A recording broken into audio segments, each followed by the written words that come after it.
Morning, this is Shalini. Welcome to news cafe. ఇప్పుడు పలు వార్తా పత్రికల్లో ఉన్నటువంటి ప్రధాన అంశాలు ఒకసారి చూద్దాం. ముందుగా ఈనాడు పేపర్లో తెలంగాణ విషయాలు చూసినట్లయితే, దిగి రాకుండే దిగిపోవాల్సిందే, బీసీ బిల్లులకు తక్షణం ఆమోదం తెలపండి, తెలంగాణ పోరాట స్ఫూర్తిని తక్కువ అంచనా వేయొద్దని సీఎం రేవంత్ రెడ్డి వ్యాఖ్యలు చేసినట్లు మనం చూడొచ్చు ఢిల్లీలో. నెక్స్ట్ మరొక హెడ్లైన్ కనుక చూసినట్లయితే, భారత్పై సుంకాల బండ 50% పెంచిన ట్రంప్, రష్యా చమురుపై ప్రతీకారం, పాత 25% సుంకాలు నేటి నుంచి అమల్లోకి, అదనపు 25% 27 నుంచి, అన్యాయమన్న భారత్ అని కూడా మనం చూడొచ్చు. ఇక నెక్స్ట్ మరొక న్యూస్ కనుక చూస్తే, సొంత బండ్లలోనే రోడ్డుపైకి, రాజధానిలో జనం ప్రయాణాల తీరు ఇదే, తగ్గుతున్న ప్రజా రవాణా వాటా, 2050 నాటికి వ్యక్తిగత వాహన ప్రయాణాలు మరింత వృద్ధి అన్నట్లు కూడా తెలుస్తోంది. మరొక న్యూస్ కనుక చూస్తే, గాంధీ కుటుంబాన్ని పొగడటానికే కాంగ్రెస్ ధర్నా, రేవంత్ రెడ్డి ప్రసంగంలో రాహుల్ సోనియా జపమే ఎక్కువ, వైఫల్యాలను కప్పిపుచ్చుకోవడానికి ఢిల్లీలో పగటి వేషాలు, మతపరమైన రిజర్వేషన్లను అంగీకరించబోమని కూడా ఇప్పటికే కేంద్ర మంత్రి కిషన్ రెడ్డి వ్యాఖ్యలు చేసినట్లు చూడొచ్చు. నెక్స్ట్ మరొక న్యూస్ కనుక చూస్తే, ఆ 65 లక్షల మంది వివరాలు ఇవ్వండి, బీహార్లో తొలగించిన ఓటర్లపై ఈసీకి సుప్రీంకోర్టు ఆదేశం, 9వ తేదీ కల్లా ఏడీఆర్కు అందజేయాలని కూడా స్పష్టీకరణ చేసినట్లు మనం చూడొచ్చు.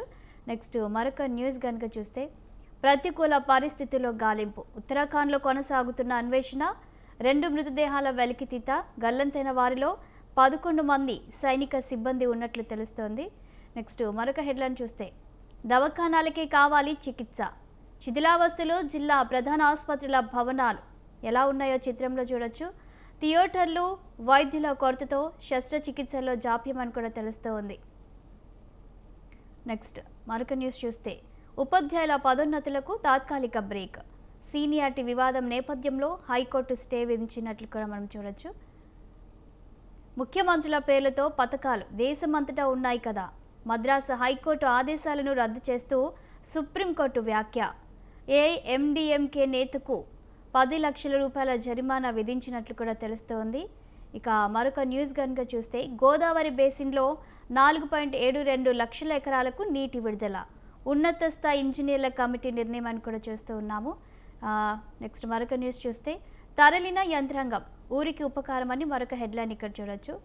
ఇక ఇవి ఈనాడు తెలంగాణ పేపర్లో ఉన్న మెయిన్ హెడ్లైన్స్. ఇక ఏపీ విషయానికి వస్తే, 15 నుంచి స్త్రీ శక్తి పథకం, నేత మగ్గాలకు 200 యూనిట్లు, మరమగ్గాలకు 500 యూనిట్ల ఉచిత విద్యుత్, త్వరలో నేతనులకు 25,000 రూపాయలు, సెలూన్లకు ఉచిత విద్యుత్ మరో 50 యూనిట్ల పెంపు, నూతన బార్ పాలసీ, లాటరీ ద్వారా బార్ల కేటాయింపు, మంత్రివర్గ నిర్ణయాలు వెల్లడించిన మంత్రి పార్థసారథి అని కూడా మనం చూడొచ్చు. నెక్స్ట్ మరొక న్యూస్ చూస్తే, వైకాపా నిర్బంధాల నుంచి మల్లవల్లికి విముక్తి, ప్రారంభమైన రిజిస్ట్రేషన్ ప్రక్రియ, 150 మంది పారిశ్రామికవేత్తలకు అందిన ప్లాట్లు అని కూడా మనం చూస్తూ ఉన్నాము. నెక్స్ట్ మరొక న్యూస్ కనుక చూసినట్లయితే, అపరిచితులతో ఫోటోలు దిగేటప్పుడు జాగ్రత్త, మంత్రులకు సీఎం దిశా నిర్దేశం చేసినట్లు మనకు తెలుస్తోంది. జిల్లాలు, మండలాల్లో మార్పు చేర్పుల ప్రక్రియ అక్టోబర్ కల్లా పూర్తవ్వాలని ఆదేశించినట్లు కూడా మనకు తెలుస్తోంది. ఇక ఇవి ఈనాడు ఏపీలో ఉన్నటువంటి main headlines.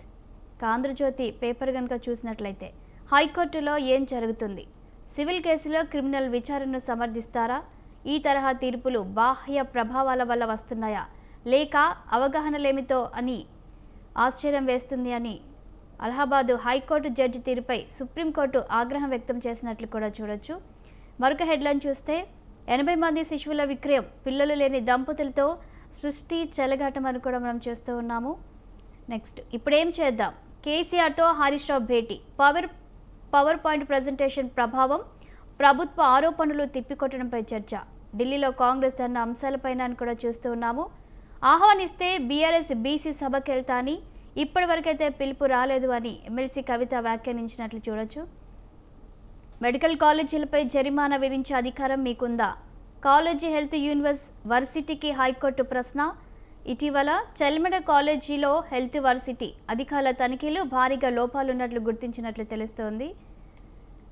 Next A23 betting car gaming app, అన్ని అనుమతులు ఉన్నందునే ప్రచారానికి అంగీకరించాని సినీ నటుడు విజయ్ దేవరకొండ ఈడీ ఎదుట విచారణకు హాజరై వ్యాఖ్యలు చేసినట్టు కూడా మనకు తెలుస్తోంది.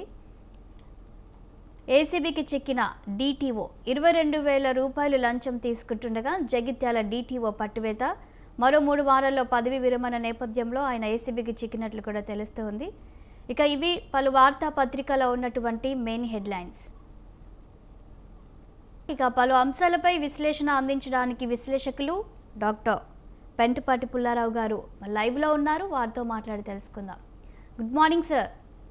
మార్నింగ్ సార్, మనం మెయిన్గా చూస్తూ ఉన్నాము గత కొన్ని నెలలుగా అయితే బీసీ రిజర్వేషన్లకు సంబంధించి ఇక తెలంగాణలో హాట్ టాపిక్ అయింది. ఇప్పుడు గల్లీ నుంచి ఢిల్లీకి చేరుకుంది. ఇక నిన్న బీసీ రిజర్వేషన్లకై కాంగ్రెస్ పార్టీ అలాగే ఇతర ఇండియా కూటమిలో ఉన్నటువంటి నేతలు కూడా మద్దతు పలికి ధర్నాలో పాల్గొన్నారు ఢిల్లీలో. మరి దీనిపై మీరేమంటారు సార్? ఖచ్చితంగా బీజేపీ మినిస్టర్ కిషన్ రెడ్డి గారు అన్నారు కదా, ఎస్, మతాలు ఉంటే దీంట్లో మేము అంగీకరించమని. సో ఇది అంగీకరించడం వాళ్ళ ఫిలాసఫీ అది, వాళ్ళ పార్టీ ఐడియాలజీ అది అంగీకరించడం. అది లేక అది పర్మిషన్ ఇచ్చే వరకు ఇది అవ్వదు. కాంగ్రెస్ పార్టీ యాజిటేషన్ చేస్తూ పూర్తి హక్కు ఉన్నది, రాజకీయంగా చేసుకోవచ్చు. కానీ ఇది ప్రస్తుతం హాల్ట్. దానికి ఎలాగ ఇంట్రెస్ట్ చేయాలి బీసీ రిజర్వేషన్ అది ఆలోచించుకోవాలి. అది ఆలోచించుకోకపోతే వాళ్ళు ఒప్పుకోరంతే. వాళ్ళు క్లియర్గా చెప్పారు, మొత్తం అనేది ఉంటే మేము ఇవ్వమన్నా. అంటే అది కరెక్టా కాదా అది నేను చెప్పలేము, వాళ్ళు చెప్పలేరు. అది వాళ్ళ పాలసీ, అది వాళ్ళు అలా చేస్తున్నారు. సో ఇది హైలైట్ చేసి మేము ప్రయత్నం చేసినా అవ్వలేదు అని చెప్పుకునే వరకు బాగానే ఉంటాయి. కానీ ఎంతవరకు ఉపయోగం? సో తప్పకుండా ఏదో మధ్యదారిగా చూసుకుని తెలంగాణ పార్టీ వెళ్తే కాంగ్రెస్ పార్టీ పని అవుతుందని నేను భావిస్తాను. లేకపోతే అవ్వదు కదా, మీరు యాజిటేషన్ చేస్తారు, అయ్యో మేము చెప్పామే చేయలేదే అంటారు. అది వాళ్ళు ఫరంగా ఉంటారు. లేకపోతే బీజేపీకి దేశవ్యాప్తంగా వాళ్ళకి ప్రాబ్లమ్స్ వస్తాయి. అందువల్ల చూడాలి ఇప్పుడు ఏ రకంగా బీజేపీ కూడా రియాక్ట్ అవుతుంది. కానీ మత అనేది ఉన్నప్పుడు, మతాలు తీసుకొచ్చి వాళ్ళ బ్యాక్వర్డ్ క్లాస్ అన్నప్పుడు పని అవ్వదు. ఎందుకంటే వాళ్ళు ముస్లిం బ్యాక్వర్డ్ క్లాస్ అన్నారు, అది అనకుండా ఏదో రకంగా వాళ్ళ కులమే అని చెప్పుకుంటే వదిలిపోదు. అది చెప్పలేదు సార్. ఇక్కడ ఏంటంటే బీసీ రిజర్వేషన్లని మాత్రమే కాంగ్రెస్ పార్టీ హైలైట్ చేస్తుంది. కానీ అంతర్గతంగా ఇప్పుడు నేతలు ఏమంటున్నారంటే బీజేపీ నుంచి బీసీ రిజర్వేషన్లో ముస్లిం రిజర్వేషను అవసరం లేదు, ఇది ముస్లింల కోసమే బీసీ రిజర్వేషన్ని తీసుకొచ్చారు, అది లేకపోతే ఒకవేళ ఆమోదం పొందొచ్చు. కానీ మరి ఈ బీసీ రిజర్వేషన్లో ముస్లిమ్స్కి బీసీ రిజర్వేషన్ ఇవ్వడం అనేది కరెక్ట్ అంటారా? సో దీన్ని బట్టి బీజేపీ దీన్ని వ్యతిరేకిస్తూ ఉంది. బీజేపీ వ్యతిరేకించడం వాళ్ళు ఫిలాసఫీగా చేస్తున్నారు. రాజ్యాంగం ప్రకారంగా మతాలకు ఇవ్వకూడదు, అది మన పాలసీ. ఎందుకంటే మీరు మర్చిపోవద్దు, భారతదేశం స్వతంత్ర పోరాటంలో ఒక స్టేజ్ వచ్చాక మేము మీతో ఉండం అని జిన్నా ముస్లిం లీగ్ ఫామ్ చేసి మీకు మాకు సంబంధం లేదని చెప్పుకొని ఇంకో దేశం తీసుకున్నారు. అప్పటి నుంచి గాంధీ గారి టైం నుంచి అంబేద్కర్ గారు కూడా చేసిన పనే, అది అందరూ చేసిన పనే, మత ప్రకారంగా ఉండకూడదు. దీనికి జవాబు ఏంటి? గవర్నమెంట్ తెలంగాణ ఏం చేయాలంటే అది మతంగా తీసుకోకుండా ఏ బీసీలు న్యాయంగా ఉన్నారో, ముస్లిం కమ్యూనిటీలో కూడా పేదవాళ్ళు బీసీలు చాలా ఉన్నారు, ఆ పని చేసేవాళ్ళు, బీసీ కార్యక్రమం చేసేవాళ్ళు, బీసీగా వాళ్ళు బ్రతికేవాళ్ళు. అది మిగతా బీసీలతో ఎలా కలిపేయాలి అది చేయాలి. అది అక్కడ చేస్తే ప్రాబ్లం ఉంటుంది. ఫర్ ఎగ్జాంపుల్ వాళ్ళ కొన్ని కమ్యూనిటీలు ఉన్నాయి, కుమ్మరి అని హిందూ కమ్యూనిటీలో, వాళ్ళకి బీసీ ఉంటుంది. అది ఎలా చేయాలి? ఆ కమ్యూనిటీలో కూడా ఉన్నారా? లేకపోతే వీవర్స్ ఉన్నారు, వీవర్స్ సాదీలు, అక్కడ కూడా ఉన్నారు సాదీలు, వాళ్ళు ఎలా కలపాలి అది ఆలోచించాలి. వాళ్ళు ముస్లిం వీవర్స్గా అంటే మీరు ఒప్పుకోవట్లేదు. సో ఇది పెద్ద ప్రాబ్లం కాదేమో అనుకుంటాను. తెలంగాణ గవర్నమెంట్ ఈ పేరు మార్చడం, డిస్క్రిప్షన్ మారిస్తే ఆన్సర్ అయిపోతుంది. అలా ఎందుకు ట్రై చేయకూడదు? ట్రై చేస్తే అయిపోతుంది కదా. వాళ్ళకి అది ట్రై చేయాలి. ఎందుకంటే వాళ్ళు కూడా ఇలాంటి వాళ్ళు పేదవాళ్ళే. వీళ్ళు బీసీలంతో ఆ బీసీలు అంతే. ఇది పెద్ద వాళ్ళ వృత్తి కూడా అంతే. ముస్లిం కమ్యూనిటీలో కులాలు ఉన్నారు, ముస్లిం కమ్యూనిటీలో ధనవంతులు ఉన్నారు, పేదవాళ్ళు ఉన్నారు. ముస్లిం కమ్యూనిటీలో ఇంకోటి ఏంటంటే ఇతర దేశాల నుంచి వచ్చిన వాళ్ళు ఉన్నారు, వాళ్ళు మేము ఇంకా సుపీరియర్ అంటారు, వాళ్ళు మేము సుపీరియర్ ముస్లిమ్స్ అంటారు వాళ్ళు. షాహీ ముస్లిమ్స్. మిగతా వాళ్ళు ఎక్కడ వాళ్ళే ఇక్కడి నుంచే కన్వర్ట్ అవ్వారని వాళ్ళలో ఉన్నది. అక్కడ పెళ్ళిళ్ళు చేసుకోరు, వాళ్ళని దూరంగా ఉంచుతారు, ఇవన్నీ ఉన్నాయి.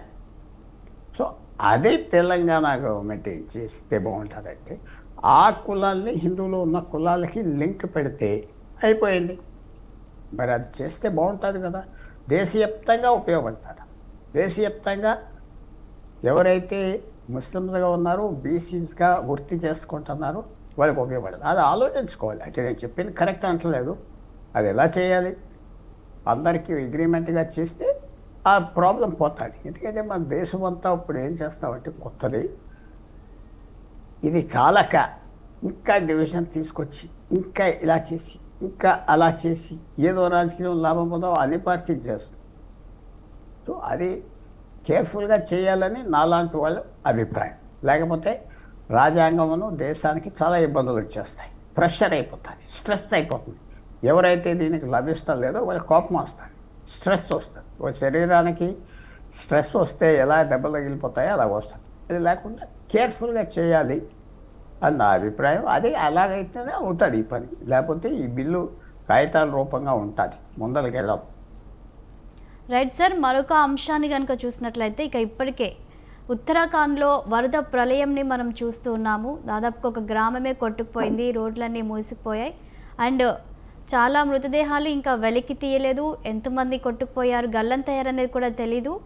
సైనిక సిబ్బంది కూడా 11 మంది గల్లంతయ్యారని మనం వింటూ ఉన్నాం. దీన్ని ఎలా చూడాలి సార్? ఇది యాక్ట్ ఆఫ్ గాడ్ అనుకోవాలా, లేదంటే మరి ఏంటి, దీన్ని ఎలా చూడాలంటారు? యాక్ట్ ఆఫ్ గాడ్ ఏం కాదు, ఇక్కడ మనుషులు చేసిన పని. వందల వేల మైళ్ళు పెద్ద హైవేస్ కట్టేశారు ఉత్తరాంచల్లో. ఆ హైవేస్ కడుతున్న ఏమైందంటే అక్కడ ఉన్న స్ట్రక్చరు, మట్టి స్ట్రక్చరు, భూమి అంతా కదిలేకి వచ్చేసారు. అదే కాకుండా ఆ మట్టి అంతా తీశారు, అడవులు నరికేశారు. ఇన్స్టెబిలిటీ, అస్థిరత వచ్చింది హిమాలయ పర్వతాల్లో, అందరికి తెలుసు. అదే కాకుండా ఎక్కడైతే నదులు ఉండేయో నదులు ఆ బ్యాంక్స్ మీద, తీరాల మీద ఇల్లు కట్టుకోవటం, ఇంకా లోపల బాగుంటుంది ఇంకా కట్టుకోవటం తప్పు చేశారు. గవర్నమెంట్లో తప్పేది, సెంట్రల్ గవర్నమెంట్ తప్పు, స్టేట్ గవర్నమెంట్ తప్పు. ఈవేళ నుంచి కాదు, ఎన్నో సంవత్సరాల నుంచి చేస్తున్నారు. టూరిజం కోసం ఇది అన్లిమిటెడ్గా చేస్తే ఇది వచ్చింది అంతే. మొత్తానికి ఇది ఆప్ చేయలేరు. కొండలకి చుట్టూరా గోళ్ళ కట్టి ఆప్ చేయలేరు. అది డిస్టర్బ్ చేయకుండా కేర్ఫుల్గా చేయాలి. డిస్టర్బ్ చేస్తున్నారు, రోడ్లు అంత పెద్ద రోడ్లు వేసేస్తున్నారు. టూరిజం, అలాంటి టూరిజం ఎంకరేజ్ చేస్తున్నారు. వేల కారులు వెళ్తున్నాయి. డైలీ స్ట్రెస్ తీసుకొచ్చారు. హిమాలయాస్ అంతా రాజు కాదు కదా, కొండల మీద అంతా మట్టి ఉన్నాయి. అదేదో పెద్ద బలంగా రాజులా కనపడతాయి. రాళ్ళ మీద మట్టి ఉంటుంది, ఆ మట్టి అంతా జారిపోతుంది. ఆ మట్టి సడన్గా జారిపోతుంది, 1 నిమిషంలో జారిపోతుంది, రాత్రి వచ్చేస్తుంది, 5 నిమిషాలు ఎవరికి తెలుసు. సో ఇది తప్పదు. గవర్నమెంట్ ఫస్ట్ స్టెప్ ఏం చేయాలంటే ఎక్కడెక్కడ ఈ ల్యాండ్ స్లైడ్ జరిగిన వాళ్ళతో మాదే. ఇంకా అదంతా మీరు చూస్తామంటే ఆశ్చర్యపోతారు. కొండలు నిరగొట్టేశారు, కొండలంతా మట్టి. ఇన్స్టేబుల్గా ఉన్నారు హిమాలయ. ఒక రాయ స్టేబుల్గా ఉంటుంది, ఒక రాయ ఇన్స్టేబుల్గా ఉంటుంది. ఇది మ్యాన్ మేడ్, మానవుడు చేసింది, కరెక్ట్గా చేయలేదు. సునామీ సడన్గా వచ్చినట్టుగా ఇవి వస్తూ ఉంటాయి. అది ఎవరు ఆప్ చేయలేరు. చాలా ఘోరంగా జరుగుతున్నాయి. తప్పకుండా ప్రభుత్వం చేయవలసింది ఏంటంటే ఆలోచించాలి. కొన్ని రోడ్లు మూసేయాలి, తప్పదు. ఇంకో విధానంగా ట్రాన్స్పోర్ట్ ఆలోచించాలి. ఎయిర్ ట్రాన్స్పోర్ట్ చేయాలా, చీప్ ఎయిర్ ట్రాన్స్పోర్ట్ చేయాలా ఆలోచించాలి. ట్రైన్ ట్రాఫిక్ పెంచాలా. ఎందుకంటే ట్రైన్లు అయితే ఒక ట్రైన్ మీద 2000 ప్యాసింజర్లు వెళ్తారు. ఆ ట్రైన్ మీద కార్లు అయితే 500 కార్లు, 1000 కార్లు కావాలి. ట్రైన్లు వాడాలా, ఎంతవరకు వాడాలి, ట్రాన్స్పోర్ట్ పూర్తిగా ఆలోచించుకొని మార్చేయాలి. లేకపోతే కుదరదు. ఇది ఎంత ఘోరంగా జరిగింది. ఏ ప్రభుత్వం ఆప్ చేస్తుంది?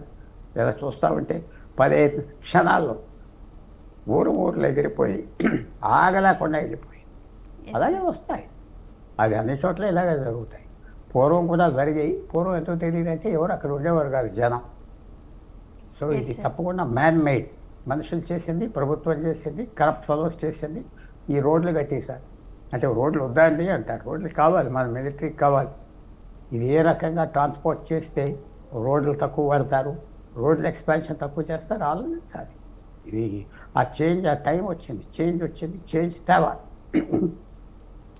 సార్ మనము దేశంలో చూస్తున్నాం ఎక్కడో ఒక చోట ఏదో ఒక ప్రమాదం, ఇది అగ్ని ప్రమాదం కావచ్చు, లేదంటే ఇలాగే వర్ష ప్రభావం కావచ్చు, ఇంకేదో కావచ్చు, ఏదో ఒక ప్రమాదం జరగడము మనము ప్రాణ నష్టం, ఆస్తి నష్టాన్ని చూస్తూ ఉన్నాము.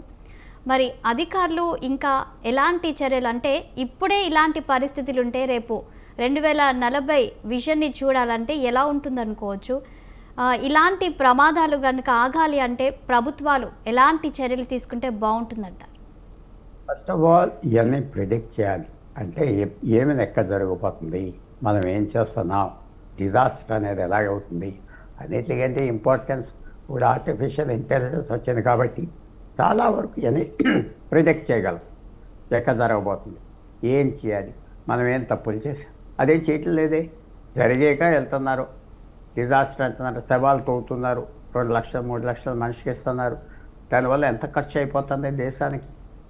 2 రోజులు బట్టి కొన్ని 100 కోట్లు ఖర్చు అవుతుంది ఈ గొడవకి. ఎందుకంటే గవర్నమెంట్ అంతా అక్కడే పనిచేస్తారు. ఈ గవర్నమెంట్ మనుషులు, సైనికులు, రోడ్లు తీయాలి, ఇది తీయాలి, అది చేయాలి. సో అది ప్రివెంట్ చేయాలి. మనం చలిలో ఎక్కువ క్లోజ్ ఎంత తీసుకుంటామంటే జలుబు రాకుండా, ఫీవర్ రాకుండా ప్రివెంట్ చేస్తాం. సో ప్రివెన్షన్ చేయాలి, ప్లాన్ చేయాలి. అదేం లేదు, అది ఏదో కట్టిస్తామంటున్నారు. అంత ట్రైనింగ్ ఉన్నదా గవర్నమెంట్ ఆఫీసర్లకి? వాళ్ళు అడ్మినిస్ట్రేట్ చేస్తారు అంతే. నువ్వు రూల్ పెడితే చేస్తారు, చక్కగా చేస్తారు. అది ప్లానింగ్ చేయవలసింది పొలిటికల్ ఎస్టాబ్లిష్మెంట్. మంత్రులు చేయాలి, మంత్రులు ఆలోచించాలి, మంత్రులు పాలసీ అడగాలి. అడుగుతున్నారా? లేదే. అవింది నిన్న డిజాస్టర్ ఉత్తరాఖండ్లో 1 నెలల క్రితం అవింది, ఇంకోసారి అవింది. వెళ్ళటం, రావటం, తిరగటం, అయ్యో అంటాం, వాళ్ళకి డబ్బిచ్చామంటాం, ఓదార్చడం, వచ్చేయటం, మళ్ళీ అవుతుంది వచ్చే నెలలో. సో ప్రివెంట్ చేయాలి. అది లేదు, అది చేయట్లేదు. భారతదేశమే కాదు, మిగతా పెద్ద దేశాల్లో కూడా చేయట్లేదు. చైనాలో కూడా చేయట్లేదు, అమెరికాలో చేయట్లేదు. చిన్న చిన్న దేశాలు యూరోప్లో చేసుకుంటున్నారంటే వాళ్ళకి ఎక్కువ ధనం ఉండి వాళ్ళు చేసుకుంటున్నారు. సో తప్పకుండా మనం చేయాలి. ఒక డిజాస్టర్ అవగానే ఎంతో ప్రాబ్లమ్స్ వస్తాయి, అడ్మినిస్ట్రేషన్లో ఎంత ఖర్చు అయిపోతాయి. ప్లానింగ్ చేస్తే అది అవ్వదు కదా. ఆ ప్లానింగ్ లేదు. తప్పకుండా ప్లానింగ్ చేయాలి. రాజకీయంగా మంత్రులు, గవర్నమెంట్ అంటే రాజకీయంగా హెల్ప్ చేసేవాళ్ళు, వాళ్ళ బాధ్యత. ఆఫీసర్లతో ఎంతవరకు చేస్తున్నారు? వాళ్ళంత ఇమాజినేషన్ ఉన్నదా? లేదు. అందువల్ల ఈ ప్రాబ్లమ్స్ అనేవి వస్తున్నాయి. వాళ్ళు మంత్రులు చెప్పింది చేస్తారు అంతే. ఫోటోలు ఇస్తారు, సోషల్ మీడియాలో వస్తున్నారు, తిరుగుతున్నారు, ఇలా పని చేసావు, అలా పని చేసావు, ఇలా వెళ్ళావు, స్కూల్కి వెళ్ళి కలెక్టర్ గారు చదువు చెప్పారు, అది ఫోటోలు ఇచ్చేయటం. ఎందుకు చెప్పాలి? చదువు, నీ ఉద్యోగవాది, నీకు నెలకి 2 లక్షల చోట 2 లక్షలు ఖర్చు అవుతుంది ఒక్కో కలెక్టర్ మీద. ఆఫీసు, ఇల్లు, ట్రాన్స్పోర్ట్ 3 లక్షలు 4 లక్షలు ఖర్చు అవుతుంది. ఈ పబ్లిసిటీ హైప్ వాళ్ళు తగ్గించుకుని. కానీ ఇదంతా ఎవరు చేయాలి? పాలిటీషియన్స్ చేయాలి. వాళ్ళు చేసే శక్తి ఉన్నదా? ఇంటెన్షన్ ఉన్నదా? ఎబిలిటీ ఉన్నదా? ఎబిలిటీ లేదేమో అనుకుంటుందా? నేను ఎబిలిటీ ఉంటే అన్నీ చేయొచ్చు. డబ్బు ఎన్నో ఖర్చు పెడుతున్నారు. అందువల్ల ఆలోచించాలి. Political failure. రైట్. మరొక అంశాన్ని చూస్తే సార్, గేమింగ్ యాప్ లేదంటే బెట్టింగ్ యాప్. ఇప్పటికే ఈడీ విచారణకు హాజరవుతున్నారు సినీ ప్రముఖులు. ఇలాంటివి ఈ రేవ్ పార్టీలు కానివ్వండి, లేదంటే బెట్టింగ్ యాప్లు కానివ్వండి, డ్రంక్ అండ్ డ్రైవ్లు కానివ్వండి, ఎక్కువగా మనము ఈ సినీ సెలబ్రిటీస్ పేర్లే వింటూ ఉంటాము. మరి ఏంటి, ఈ బెట్టింగ్ యాప్ వల్ల కూడా చాలా ప్రాణ నష్టం కూడా జరుగుతుంది సార్. దీనిపై మీరేమంటారు? చూడాలి. వాళ్ళు ఎప్పుడు ఇలా సెలబ్రిటీసు ఏది అడ్వర్టైజ్మెంట్స్కి ఆశపడిపోతారు, చేస్తారు. మళ్ళీ ఇది సాఫ్ట్ డ్రింక్స్ తాగొద్దు అంటారు, మళ్ళీ తాగమంటారు, వాళ్ళు తాగుతారు. మళ్ళీ ఇలా చేయమంటారు, వాళ్ళు చేస్తారు. ఇది ఈ పాన్ ఇలాంటివి తినమంటారు, వాళ్ళు చేయరు. అందువల్ల ఇది సెలబ్రిటీస్ కూడా పెద్ద వార్నింగ్ వెళ్ళాలి. వాళ్ళకి ఎవరు చెప్పట్లేదు, వాళ్ళని ఎవరు పర్సువేట్ చేయట్లేదు కాబట్టి వాళ్ళని అవుతున్నాయి. తప్పకుండా వాళ్ళ రోల్ ఉన్నారు. సెలబ్రిటీస్ ఇలా జాగ్రత్తగా ఇవ్వాలి. వాళ్ళని గవర్నమెంట్ అడగాలి, హైలైట్ చేయాలి. మీరు ఇలా సెట్ చేయదు, బెట్టింగ్ యాప్స్ ఏంటి, మీరు వాళ్ళు చేయరు, మిగతా వాళ్ళతో చేయిస్తారు. వాళ్ళు తాగరు, మిగతా వాళ్ళు తాగమంటారు. ఇది బాగా బాడీ ఫిట్గా ఉంటారు, ఎక్సర్సైజ్ చేస్తారు, మిమ్మల్ని తినమంటారు. షుగర్ వాళ్ళు తినరు, చాలా కేర్ఫుల్గా ఉంటారు, చాలా చక్కగా వాళ్ళు హెల్త్ మెయింటైన్ చేసుకుంటారు, ఫిగర్స్ మెయింటైన్ చేసుకుంటారు. మామూలు వాళ్ళని ఇవన్నీ చేయమంటారు. సో తప్పకుండా వాళ్ళకి మోరల్ కంపస్ లేదు. ఇలాంటి వాళ్ళకి వాళ్ళు బయటికి మాట్లాడతారంటే అన్ని ప్రివిలేజెస్ కావాలి సెలబ్రిటీస్ అని. రెస్పాన్సిబిలిటీస్ బాధ్యత మాత్రం చూపెడుతుంది సమాజం. రైట్ సార్, మరొక అంశాన్ని చూస్తే ఇక సృష్టి 80 మంది శిశువుల విక్రయం అంటే ఇక్కడ ఏంటంటే సరోగసి పేరు చెప్పి సరోగసి కాకుండా వేరే లేని వాళ్ళని పేదలని మరి ఒక ఏమంటారంటే వాళ్ళని అట్రాక్ట్ చేసి వాళ్ళ దగ్గర నుంచి పుట్టిన పిల్లల్ని కొనుగోలు చేసి సరోగసి పేరిట ఇలా పిల్లలు లేని దంపతులకి పిల్లల్ని అమ్మి ఈ విధంగా అక్రమం అంతా కూడా ఇప్పుడు బయటపడింది. ఈ సృష్టి చెలగాటం అనేది ఏంటంటే దేశవ్యాప్తంగా కూడా ఉన్నాయి, బ్రాంచెస్ ఉన్నాయని, ఇక తెలుగు రాష్ట్రాల్లో అయితే ఇక్కడ సికింద్రాబాద్లో అలాగే వైజాగ్లో కూడా ఉన్నట్లు మనం వింటూ ఉన్నాము. దీనిపై మీరు ఏమంటారు సార్? ఇది చాలా సెన్సిటివ్ మ్యాటర్. Yes sir. ఎవరైతే పేరెంట్స్కి పిల్లలు లేరో వాళ్ళ తాపత్రయాలు పడతాం చిన్న విషయం కాదు. ఎస్, పిల్లలు కావాలి, సమాజంలో మాకు పిల్లలు ఉన్నారు, వాళ్ళకి ఏంటి మ్యారేజ్ పని ఏంటి అని పెద్ద సెన్సిటివ్ ఇష్యూ. ఇది సరిగ్గా రెగ్యులేట్ చేయట్లేదు గవర్నమెంట్ అని కనపడుతుంది. గవర్నమెంట్కి సఫిషియెంట్ కన్సర్న్ లేదా ఉన్న డిపార్ట్మెంటే చేయమంటారు. ఫర్ ఎగ్జాంపుల్ సైబర్ క్రైమ్ చాలా పెద్దది కదా, పోలీస్ డిపార్ట్మెంట్ సరిపడట్లేదు. అలాగే ఈ సరగేసి అడాప్షన్, ఈ పిల్లల్ని పేరెంట్స్కి కావాల్సిన వాళ్ళని ఫర్టిలిటీ క్లినిక్స్ వేరేగా రెగ్యులేట్ చేసి ఎంకరేజ్ కూడా చేయమంటారు. దాపరకు ఈ అడాప్షన్లో ఇవన్నీ చేసినప్పుడు క్రైమ్ వస్తారు. ఓపెన్గా చేస్తే ఏముండదు. ఎవరైతే పేరెంట్స్ చాలామంది ఉన్నారు, మేము అడాప్ట్ చేసుకుంటూ ఉంటాం, ఎవరి పిల్లలు అయితే మాకే మేమే పెంచుకుంటూ ఉంటాం, అది చాలా మంచిది. ఎందుకంటే చాలామంది పిల్లలు చాలా సఫర్ అవుతున్నారు ఈ ఆర్ఫనేజెస్లో, తల్లిదండ్రులు లేకుండా. వాళ్ళు అడాప్షన్ చక్కగా కేర్ఫుల్గా సిస్టమేటిక్గా చేస్తే ఫర్టిలిటీ మీద తగ్గిపోతాయి. అది చేయట్లేదు కదా. ఓ పిల్లడిని అడాప్ట్ చేయాలంటే అసలు ఎక్కడికి వెళ్ళాలి, ఏం చేయాలి, ఏంటి, అది సిస్టమ్ బాగోలేదు. అదే కాకుండా ఫర్టిలిటీ క్లినిక్స్ కూడా రెగ్యులేట్ చేయాలి.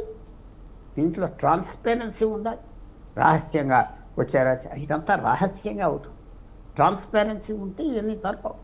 సో గవర్నమెంట్ ఓవర్ బర్డెన్ చేయకూడదు. ఉన్న అడ్మినిస్ట్రేషన్నే పోలీస్ చేయండి, పోలీసే చూడబట్టే పోలీస్ ఎన్ని పనులు చేస్తారు. అందువల్ల ఇది తప్పకుండా రివ్యూ చేసి అర్జెంటుగా ఎలా ట్రాన్స్పరెన్సీ తేవాలి, మంచి రూల్స్ ఎలా పెట్టాలి, తర్వాత ఎలా లిబరల్గా ఫ్రీగా ఎలా చేయాలి. ఇది పెద్ద మళ్ళీ రూల్స్ పెట్టేస్తే మళ్ళీ అక్కడే కరప్షన్ వస్తాయి. సో చాలా ఆలోచించి చేయాలి. మన దేశంలో లక్షల మంది అనాథులు ఉన్నారు, వాళ్ళకి అడాప్ట్ చేసే వాళ్ళు కూడా ఉన్నారు. వాళ్ళిద్దరికీ లింక్ లేదు. గవర్నమెంట్ దగ్గరికి వెళ్ళి ఆనెస్ట్గా చెప్తే చేయరు. సో దొంగతనంగా అన్నీ చేస్తున్నారు. కాబట్టి ట్రాన్స్పరెన్సీ కావాలి, ఈజ్ ఆఫ్ అడాప్షన్ కావాలి, ఇవన్నీ ఈజ్ తీసుకురావాలి, రెగ్యులేషన్ కావాలి. సో ఒక విషయం పట్టుకున్నారంటే డిమాండ్ ఉన్నది కాబట్టి పేరెంట్స్కి చేస్తున్నారు. డిమాండ్ లేకపోతే చేయరు కదా. అందువల్ల అన్ని సైడ్తో ఆలోచించి కొత్త పాలసీ తీసుకొచ్చి కొత్త డిపార్ట్మెంట్స్ తీసుకురావాలి అంతే. ఎందుకంటే పెద్ద సేవ అయిపోతుంది. 1,00,000 పిల్లల్ని దేశం అంతా అడాప్ట్ చేస్తే గవర్నమెంట్కి అంత ఖర్చు తగ్గిపోతుంది, ఈ క్లినిక్స్ తగ్గిపోతుంది. అడాప్షన్ ఎంకరేజ్ చేయాలి, కరెక్ట్ పేరెంట్స్కి ఎంకరేజ్ చేయాలి. అది కూడా చూడాలి. వాళ్ళ పరిస్థితి ఏంటి, వాళ్ళ అవన్నీ ఉన్నాయి, కండిషన్స్ ఉన్నాయి. ఎవరో ఏం లేనోళ్ళు ఈ పిల్లలు అడాప్ట్ చేసుకుని వాళ్ళతో కూలి పని చేయించుకోవటం కాదు. కేర్ఫుల్గా చేయొచ్చు, పని అవుతాయి. Right, thank you sir. పలు అంశాలపై ఇంత చక్కగా విశ్లేషణ అందించినందుకు thank you doctor Pentapati Pullarao గారు. ఇది వాళ్ళ న్యూస్ కేఫ్. మరో న్యూస్ కేఫ్తో మళ్ళీ కలుద్దాం. చూస్తూనే ఉండండి స్వతంత్ర.